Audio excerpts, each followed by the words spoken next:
बिस्मिल्लाहिर्रहमानिर्रहीम। अस्सलाम वालेकुम नाज़रीन, आप यूट्यूब चैनल देख रहे हैं। मैं इमरान ख़ान हूँ।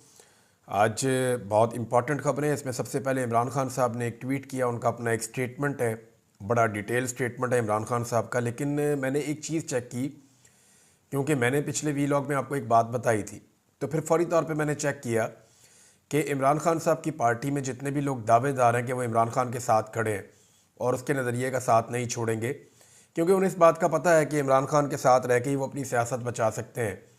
सियासत में तो इमरान खान साहब इस वक्त पाकिस्तान के किंग बने हुए हैं, सारी मकबूलियत उनके पास है।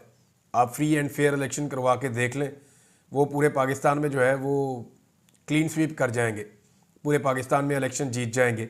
ये बात इमरान खान साहब के बदतरीन सियासी मुखालफिन भी जानते हैं, एस्टेब्लिशमेंट में जो इमरान खान साहब के मुखालफिन हैं वो भी जानते हैं। सबको पता है कि इमरान खान साहब एक बहुत बड़ी सियासी हकीकत है।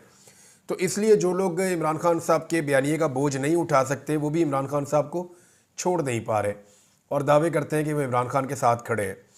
मैंने देखा पाकिस्तान तहरीक इंसाफ के लगभग जितने भी बड़े लोग हैं, तमाम के मैंने अकाउंट्स चेक किए, इक्का दुक्का के अलावा किसी और ने इमरान खान साहब के ट्वीट को रीट्वीट नहीं किया।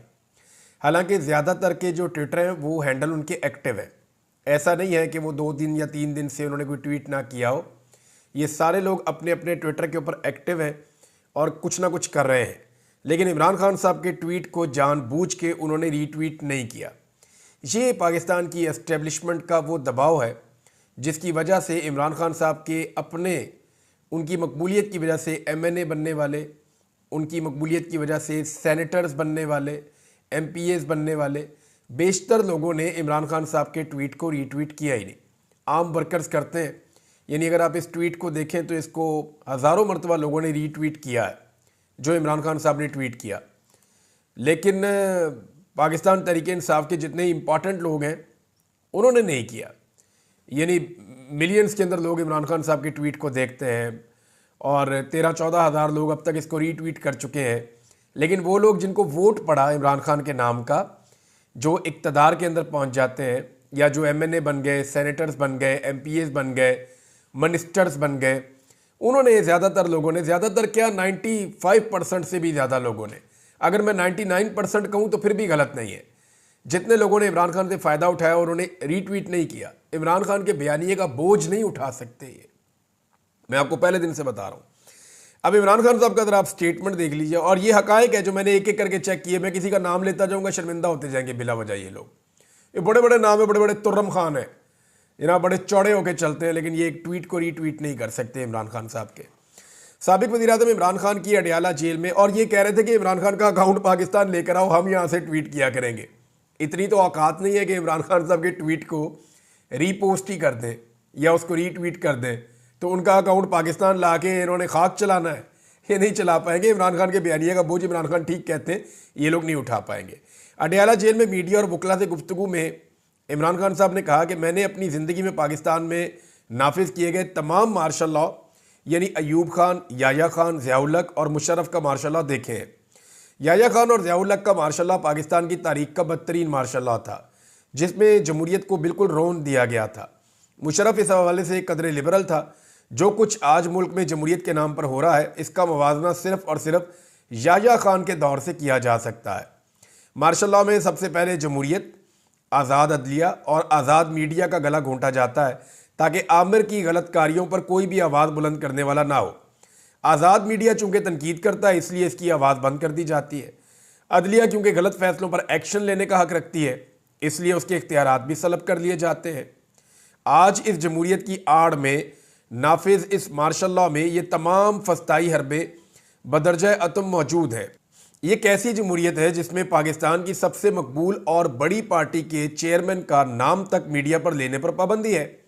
जैसे हमूद-उर-रहमान कमीशन की रिपोर्ट के जरिए वाजे हुआ था कि याया खान ने अपनी ताकत और इक़्तिदार की खातिर मुल्क के निज़ाम को तहस-नहस किया, वही काम आज भी किया जा रहा है।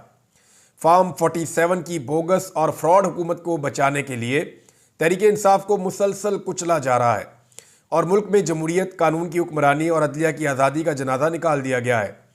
शहबाज शरीफ सिर्फ और सिर्फ जनरल आसिम मुनीर की एक कठपुतली और अर्दली है।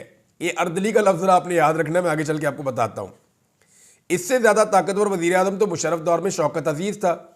क्योंकि कम अज़ कम तब इंतखाबात में इस सतह की धांधली नहीं की गई थी जैसी फरवरी 2024 में की गई है। धांधली की पैदावार फार्म 47 के सहारे खड़ा नाजायज लेकिन नातवा टोला दरअसल हुकूमत के नाम पर एक धब्बा है। अलकादर ट्रस्ट का फैसला सिर्फ और सिर्फ पिछले केसेस की तरह मेरे ऊपर दबाव डालने के लिए लटकाया जा रहा है, मगर मैं मुतालबा करता हूं कि यह फैसला फौरी तौर पर जारी किया जाए, क्योंकि जैसे पहले इद्दत केस और साइफर केस में आपका मुंह काला हुआ, अब भी वही होगा। अलकादर केस बिल्कुल एक बोगस केस है जिसमें दूर दूर तक कोई मेरिट नहीं है।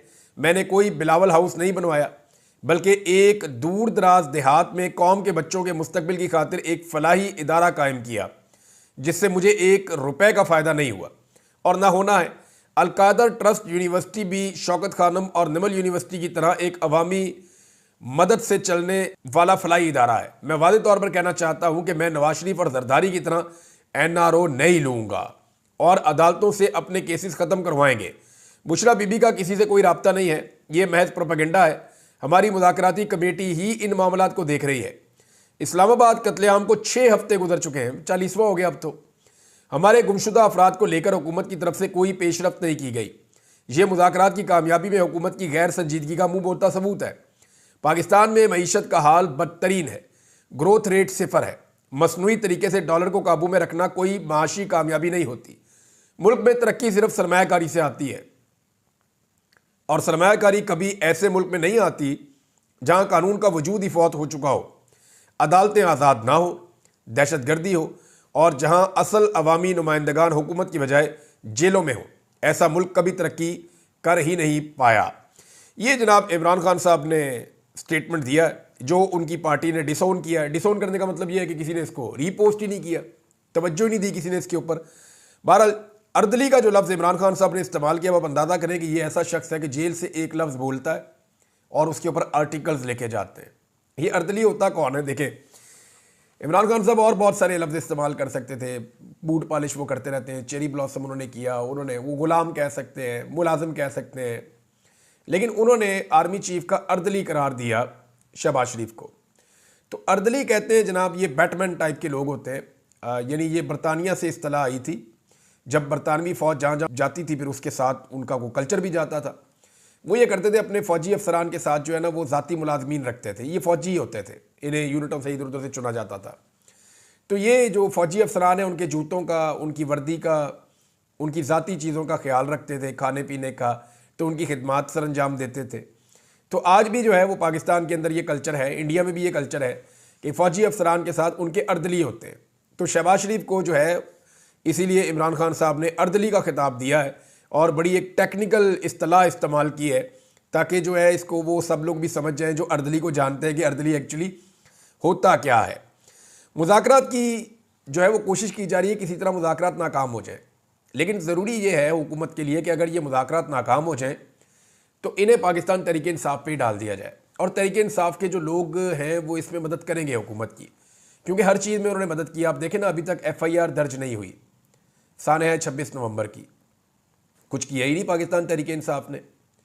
हाई कोर्ट्स के अंदर गए ही नहीं मुतासरीन को लेकर के, जनाब इसका बच्चा गायब है, इसका भाई गायब है, इसका जो वालिद है वो गायब है, इसका शौहर गायब है, इसका रिश्तेदार गायब है।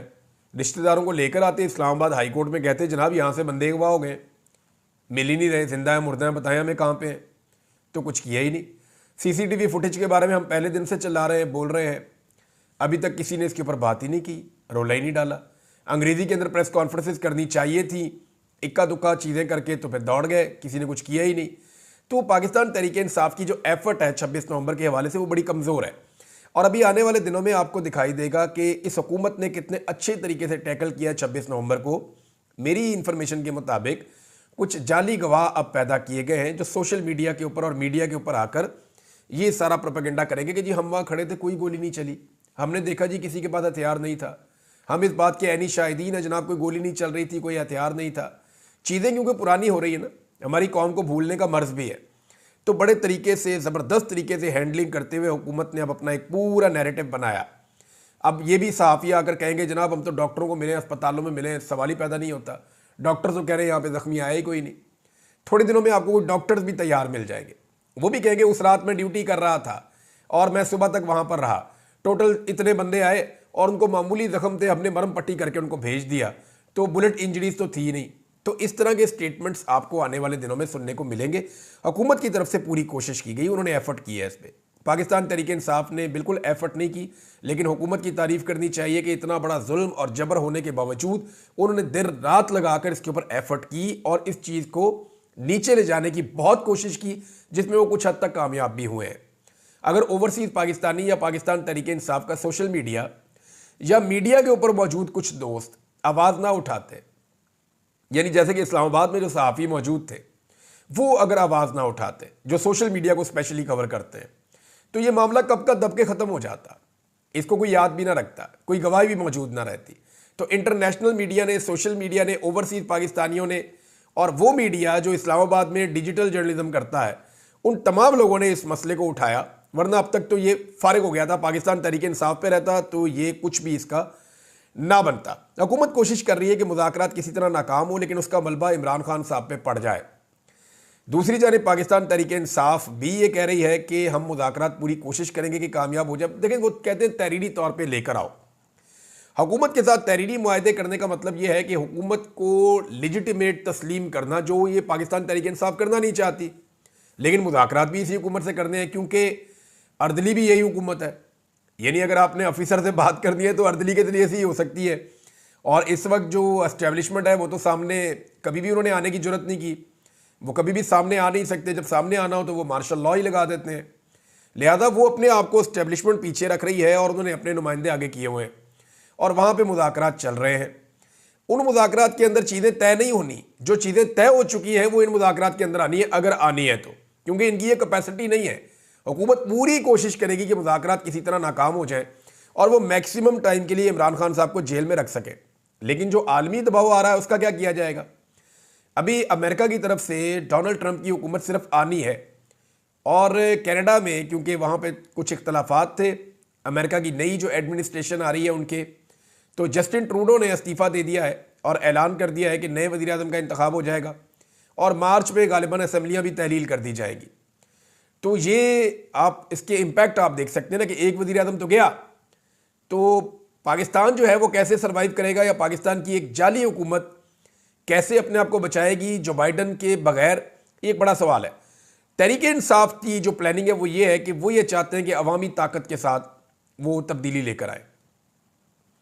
यानी उन्हें इस बात का आइडिया है कि पाकिस्तान की एस्टेब्लिशमेंट ही मसाइल पैदा करती है और ये मसाइल इमरान खान साहब को पता है कि मसाइल, यानी पाकिस्तान तहरीक इंसाफ के अंदर बहुत सारे लोग चाहते हैं कि इसी तनख्वाह पे काम कर लें, इसी एस्टेब्लिशमेंट के साथ बातचीत कर लें, को माफ़ी तलाफ़ी करके इनको साइड पे करके हम आ जाएं, इलेक्शन करवा लें, हमारी मकबूलियत है।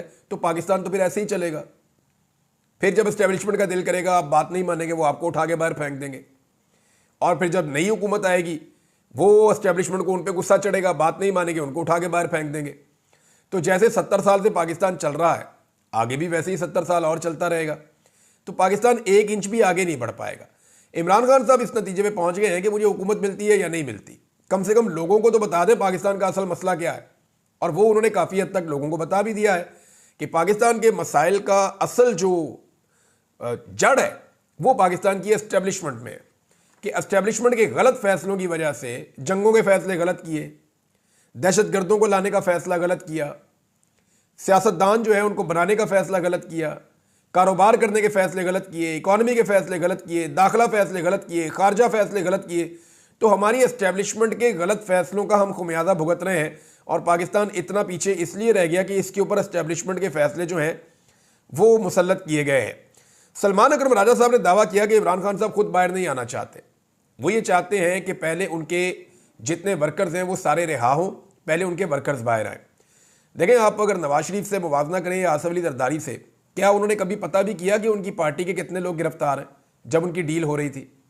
यानी जब रातों रात नवाज शरीफ साहब जद्दा और जरदारी साहब पाकिस्तान से बाहर गए तो उस वक्त क्या उन्होंने पूछा कि उनकी पार्टी के कितने लोग इस वक्त जेलों में कैद हैं?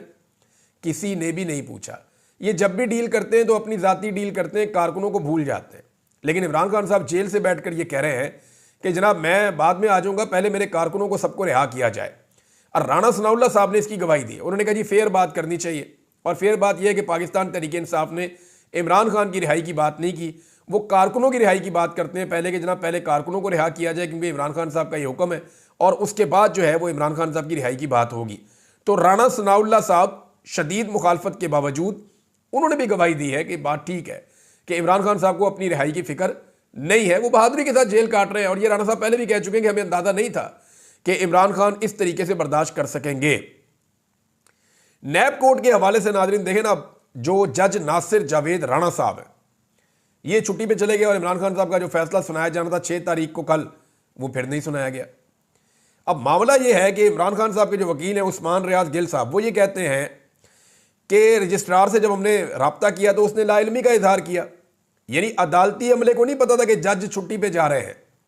लेकिन चंद दिन पहले से पाकिस्तान के मीडिया के उन लोगों को पता था जो एस्टेब्लिशमेंट से राब्ते में रहते हैं कि जज छुट्टी पे जा रहे हैं।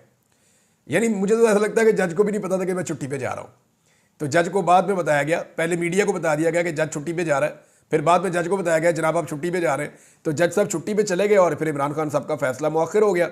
अब उसमें इमरान खान साहब कहते हैं मुझे ब्लैकमेल ना करें, फैसला दो मेरे खिलाफ ताकि तुम्हारा मुंह जो पहले काला हुआ मजीद तुम्हारा मुंह काला हो जाए। तोशाखाना 2 का पूरा पोल खुल गया नादरी। अब इसको मैं सिंप्लीफाई आपके लिए कर देता हूं। वो ये ऐसे है कि 2018 में ये रूल था कि जो तोहफा आपको मिलता है आप उसे तोशाखाना में जमा करवाएं या ना करवाएं, आपने रसीद तोशाखाना में जमा करवानी है। तो इमरान खान साहब ने रसीद तोशाखाना में जमा करवा दी। अब इन्होंने चालाकी ये की कि जब इनको हुकूमत मिली 2022 में तो इन्होंने रूल तब्दील कर दिया और रूल तब्दील करके इन्होंने बना दिया कि जनाब तोहफा जमा करवाना पड़ेगा तोशाखाना में, रसीद जमा नहीं करवानी, पहले तोहफा जमा करवाना है उसके बाद फिर आप तोहफा ले लें और रसीद जमा करवा दें बाद में। रूल इन्होंने तब्दील कर दिया। रूल तब्दील किया पीडीएम की हुकूमत ने और उसको अप्लाई कर दिया 2 साल पहले इमरान खान साहब के ऊपर। अब आप अंदाजा करें, एक रूल आज बन रहा है लेकिन 2 साल पहले से इमरान खान साहब के ऊपर उसको लगा दिया। तो अदालत ने यह नुक्ता पकड़ लिया। अदालत ने कहा ये तो केस ही नहीं बनता। और भाई इमरान खान साहब ने कानून के मुताबिक रसीद जमा करवा दी, उस वक्त रसीद का कानून था, उसने रसीद जमा करवा दी। अगर यह कानून होता वो इसके मुताबिक चल लेता, तो ये तो केस ही गलत बनता है। लिहाजा अदालत ने वहां पे जमानत दे दी। अब आप अंदाजा करें कि इस सिस्टम ने इमरान खान साहब पे कैसे कैसे केस बनाए। लेकिन नवाज शरीफ पे 2 केस बनो मामला फारिग, आसिफ अली जरदारी पे 2 केस बनाओ मामला फारिग। इमरान खान अगर करप्ट आदमी होता ना या बेईमान होता तो उसके ऊपर भी 2 केस बनते और मामला फारिग। सबको पता है कि इमरान खान करप्ट और बेईमान आदमी नहीं है, उस पर केस बनाने वाले लोग भी जानते हैं, एस्टेब्लिशमेंट के लोग अच्छी तरह जानते हैं कि इमरान खान बेईमान नहीं है। जब मैं एजेंसियों की हिरासत में था तो उन्होंने इमरान खान की बड़ी बुराइयां की। वहां पे ऐसे लोगों को भेजा जाता था जो इमरान खान की बहुत बुराइयां करते थे कि इमरान खान ये है, खारजा पॉलिसी के लिए अच्छा नहीं है, फलां मुल्क के साथ अच्छा सलूक नहीं किया, फलां हुक्मरान के साथ सख्ती के साथ बात की, इमरान खान जो है उसका रवैया ठीक नहीं है, वो जो है वो बंदा ठीक नहीं है, वो बात नहीं मानता, वो समझता नहीं है। तो वो इस तरह की बातें वो करते थे। लेकिन आपको इंटरेस्टिंग बात बताऊं कि एक भी बंदा जब तक मैं एजेंसियों की तहवील में था ऐसा नहीं आया जिसने आकर मुझे कहा कि इमरान खान करप्ट है। एक बंदा नहीं आया ऐसा। एक ऑफिसर मुझे बांध के भी ये नहीं कह सका कि इमरान खान करप्ट है। इस बारे में उनके पास कोई आर्गुमेंट तब भी नहीं था। तो जब आप खुद मानते हैं कि वो करप्ट नहीं है तो आप करप्शन का केस कैसे। इसीलिए इमरान खान पे कोई 180 से ज्यादा केसेस डालने पड़े। अगर वो करप्ट होता ना तो ये एस्टेब्लिशमेंट सिर्फ 2 केस डालती, जैसे नवाज शरीफ के ऊपर एक डाल दिया, एक जरदारी पर डाल दिया, काबू आ जाते हैं फौरी तौर पे। जो करप्ट लोग होते हैं ना उनका करप्शन का केस बन जाता है, वो काबू आ जाते हैं। इमरान खान करप्ट आदमी नहीं है, उस पर करप्शन के केस इन्होंने डाले, इनको पता था काबू नहीं आएगा, लिहाजा उनको 180 से ज्यादा मुकदमे इमरान खान साहब पे डालने पड़े। ये भी एक वर्ल्ड रिकॉर्ड हो गया और पाकिस्तान का जबरदस्त रिकॉर्ड लग गया है। अब हुकूमत को इस बात का आइडिया है कि इनकी कहानी खत्म होने वाली है, तो कहानी खत्म होने से पहले वो जल्दी जल्दी एक बयानिया बना रहे हैं कि जनाब हमने महंगाई बहुत कम कर दी है, हमने कर्जे नहीं लिए, हमने महंगाई बहुत कम कर दी है, हम कर्जों में कमी कर रहे हैं, हमने मईशत बहुत ऊपर उठा दी है। और हमारे जो दोस्त पहले माइक उठाकर निकल जाते थे सड़कों पे और जाकर पूछते थे जनाब लोगों से कि बताएं जी महंगाई कैसी है, सूरत हाल क्या है। जब महंगाई बहुत थोड़ी थी तब वो उसको बहुत बड़ा करके बताते थे। आज महंगाई बहुत ज़्यादा है तो आज वो इसके ऊपर कोई रोड शोज़ नहीं हो रहे, इसके ऊपर मीडिया ये पूछ नहीं रहा। तो मैंने अपने कुछ दोस्तों से रब्ता किया है, हम पाकिस्तान में ये सर्वेस शुरू करवाने वाले हैं। आने वाले दिनों में आपको सोशल मीडिया पे ये सर्वेस नज़र आएंगे कि महंगाई ने पाकिस्तान की आवाम पे कितना इम्पैक्ट डाला है और पाकिस्तान की आवाम महंगाई के बारे में अब क्या कहती है। क्योंकि जो दोस्त पहले ये जिम्मेदारियां कर रहे थे, कोई एतवार बाजार चला जाता था, कोई पेट्रोल पंप पे चला जाता था, कोई यहाँ कोई वहाँ, वो अब नहीं जा रहे। तो अब हमें ये काम करना पड़ेगा। तो मैंने कुछ दोस्तों से रब्ता किया, हम ये काम इंशाल्लाह बहुत जल्द शुरू करने वाले हैं और आपके सामने रखेंगे कि अवाम का कैसा इन्होंने भुड़कस निकाला और कैसे ये झूठ बोलते हैं कि मईशत ठीक हो गई है। यहाँ पे मैं आपको सिर्फ एक मिसाल देता हूँ कि इन्होंने कितना कर्जा लिया है। ये मुजम्मल असलम साहब ने इसको ट्वीट किया है, ये फैक्ट है। हुकूमत ने एक महीना जो नवंबर का है ना, उसमें 1248 अरब रुपए का कर्जा लिया है। 1248 अरब रुपए का कर्जा सिर्फ एक महीने में नवंबर में लिया इस हुकूमत ने। कहां जा रहा है ये सारा पैसा? यानी एक तरफ ये टैक्स कलेक्शन नहीं कर पा रहे, कोई इन पे एतबार नहीं कर रहा, लोग पाकिस्तान से पैसा निकालकर बाहर लेकर जा रहे हैं, ब्रेन ड्रेन हो रहा है, लोग पाकिस्तान छोड़ छोड़ कर जा रहे हैं, कोई इनकी शक्ल देखने को तैयार नहीं है, कोई इनको 10 रुपए देने के लिए तैयार नहीं है, और ये दुनिया से अरबों रुपए का ये ले रहे हैं कर्जा। यानी 1248 अरब रुपए का इन्होंने कर्जा लिया।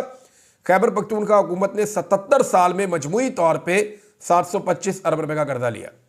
यानी जितना कर्जा खैबर पख्तूनख्वा ने 77 साल में लिया ना पूरे सूबे ने, इन्होंने उतना कर्जा 20 दिन में ले लिया, नवंबर के पहले 20 दिनों में। अब आप अंदाजा कर लें कि इन्होंने हालात क्या कर दिए हैं। पाकिस्तान का कर्ज 70,400 अरब तक पहुंच गया है, जो अप्रैल 2022 में जब इमरान खान साहब की हुकूमत को गिराया जा रहा था 43,500 अरब रुपए था। यानी पाकिस्तान का लगभग 75 साल का जो कर्ज था वो 43,500 रुपए था, और जो उसके बाद गुज़िश्ता 2 सालों में कर्ज लिया गया है ये 27,000 अरब रुपए का इजाफा किया गया है। यानी 27,000 अरब रुपए का कर्ज लिया गया है जब से पीडीएम की सरकार आई है, और ये फैक्ट साथ लगा हुआ है। ये नाज़रीन पाकिस्तान के साथ इन्होंने किया है, और खबरें हैं आपके साथ बाद में शेयर करता हूं। इन्होंने तो आवे का आवा ही बिगड़ा हुआ है, बेड़ा गर्क करके रख दिया। वो मरियम नवाज कहती है पंजाब के अवाम का पैसा है, ये 76 साल में अवाम पे खर्च क्यों नहीं हुआ? और भाई अपने अब्बा से पूछो, अपने चचा से पूछो, सबसे ज्यादा इक्तदार इनका रहा है। यानी इनका वालिद यहां पे वजीर आला रहा, इनका चचा यहां पे 3 दफा वजीर आला रहा, ये खुद यहां पे वजीर आला, इसका कजन यहां पे वजीर आला, सारे खानदान ने यहां पे वजारत आला के मजे चखे हैं। हमेशा इनका इक्तदार रहा है पंजाब के अंदर। और बच्चों से सवाल कर रही है कि जनाब ये पैसे जो है आपके ऊपर खर्च होने चाहिए थे, ये आप पर खर्च क्यों नहीं हुए? फिटे मुंह सवाल पूछने होते हैं। यानी ये सवाल अगर पूछना था तो भाई अपने घर में जाके पूछोगे, अब्बा जी अवाम का पैसा था, ये फ्लैट नहीं बनाने थे, अवाम पे क्यों लगाया नहीं आपने? चचा से जाके पूछना था कि चपड़ासियों के अकाउंटों में पैसे निकल रहे हैं, और भाई ये पैसा तो अवाम के ऊपर लगाना था, अवाम के ऊपर लगाया ही नहीं। बेनिफिशियल ओनर खुद बन गई उन अपार्टमेंट्स की, जिनका पैसा जो है वो अवाम के ऊपर लगना चाहिए था। यानी पैसा कहां गया? पैसा पाकिस्तान से बाहर गया। और पैसा पाकिस्तान से बाहर किन के पास गया? ये वो प्रॉपर्टीज हैं जिनकी रसीदें अभी तक नहीं मिलती, और वो जिस बंदे ने रसीदें जमा करवाई है उसके ऊपर केस ही उल्टा बना दिया। अब आप अंदाजा करें। अब तक के लिए इतने, अपना ख्याल रखिएगा, अपने चैनल का भी। अल्लाह हाफिज़।